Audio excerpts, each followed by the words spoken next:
What aren't you allowed to do? I can't eat bacon. I can't ride a bike. My mom doesn't want me to fall and hurt myself. I can't use a knife. My mom thinks that I'm going to cut my fingers off. I'm going to teach him how to use a knife safely. I cut cheese wrong. What is he doing? I just cut a tomato.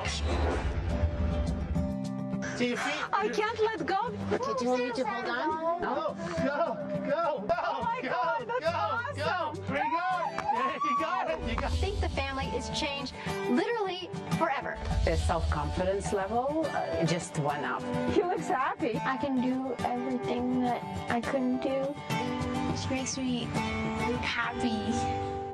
Oh, that's nice. Sweet, I love that kid. There you go. Yeah. Clip from World's Worst Mom, you might have seen it here in Canada. It was called Bubble Wrap Kids on the Slice Network. And here's the host, Lenore Skenazy. In the flesh. FreeRangeKids.com is her blog, and you came to be known as the World's Worst Mom or America's Worst Mom. First, then I gradually went from America's Worst Mom. Now You took the world title. International That's claim, right? I got a promotion. Right. And it all started with one article that you wrote. You're from New York, where you let your 9-year-old son ride the subway on his own, and then it just blew up. On my tombstone.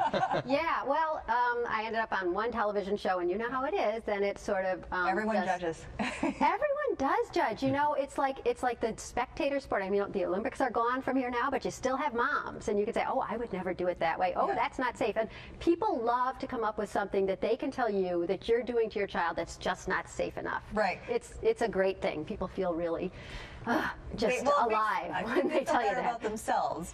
They do.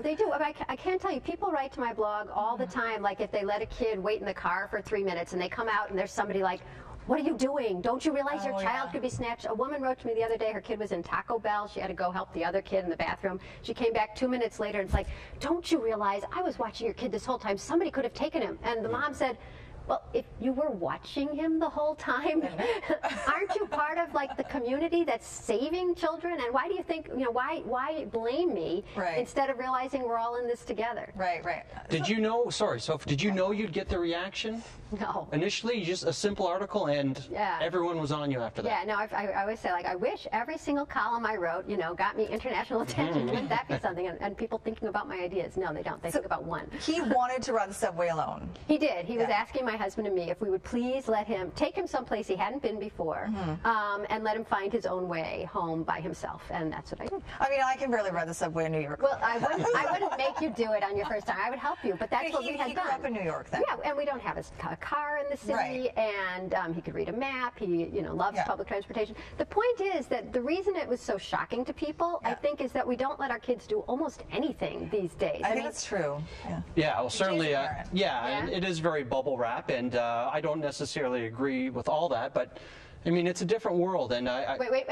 We all say that. You have to roll yourself back for a second and explain to me literally what you mean by it's a Okay, I'm going to explain to you. Social media, all right?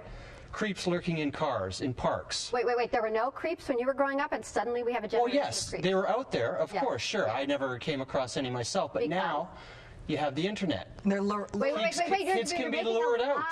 They can be tricked. Okay, but there's creeps lurking in cars, and there's the internet. First of all, there were always creeps, and I feel like our job as parents is to do what our parents did for us, which is that we didn't say, "Oh my God, there's bad people out there, I'll never let my kid go out." My mom taught me, you never go off with somebody, you never get into somebody's car. You look both ways before crossing the street. If you need help, ask somebody. So I feel like we still have to do that. The internet is interesting because people feel like it's much more creepy and much more scary. I talked to the guy who's the head of the Crimes Against Children Research Center in America. And what he's determined, and other studies too, is that there are creeps there like there are creeps in the real world, and they tend to be luring and lurking in the same places, sort of like the red light district in a city is like the sexually oriented chat rooms that sometimes troubled kids go to. I'm not going to blame any victims, but most of social media is like most of our real life. You talk to your friends on Facebook and you talk to your friends in real life. So the idea that we have to be much more afraid because there's the internet is like our parents being much more afraid because we're on the phone all the time. But you're not going to tell your kids you can't use the internet. No, of course not. I'm just saying there is that potential to be lured and tricked, for lack of a better word, to Right. No, there is. You know? And that's why I feel like we train our kids for the internet the same way we train them for the real world, and actually with the exact same information, which is you cannot go off with anybody. You can talk to people, you cannot go off with people. But the idea that somehow the world has become so much less safe is wrong. We're totally out of time. But what is the consequence of protecting our kids to this extent? Well, I think that they get this lack of confidence because they think that their parents don't believe in them. And that's actually what I'm talking about at this PEP Talk that I'm giving tomorrow night at the Vancouver Playhouse. The children want to feel like their parents believe in them. But if we say, honey, I believe in you, but I'm going to go with you everywhere, I'm going to take you everywhere, I'm going to do everything with you and for you because I just don't trust the world, the information that the kid gets is that mommy is competent and I'm not. Right. Okay. Interesting. Yeah. Great. Thanks, Lenore. Yeah. Thanks so much. Thanks a lot. Thanks so much for coming in. Great to meet you. If you would like to meet Lenore and listen to her Pep Talk, she's part of the Pep Talk series tomorrow at the Playhouse. We have some tickets to give away. You can go online, peptalkseries.com, for more information about how you can buy tickets. But we also have a couple of tickets to give away. Just give us a call. I can't see that. I can't see. I don't know where you're looking. 280-6397.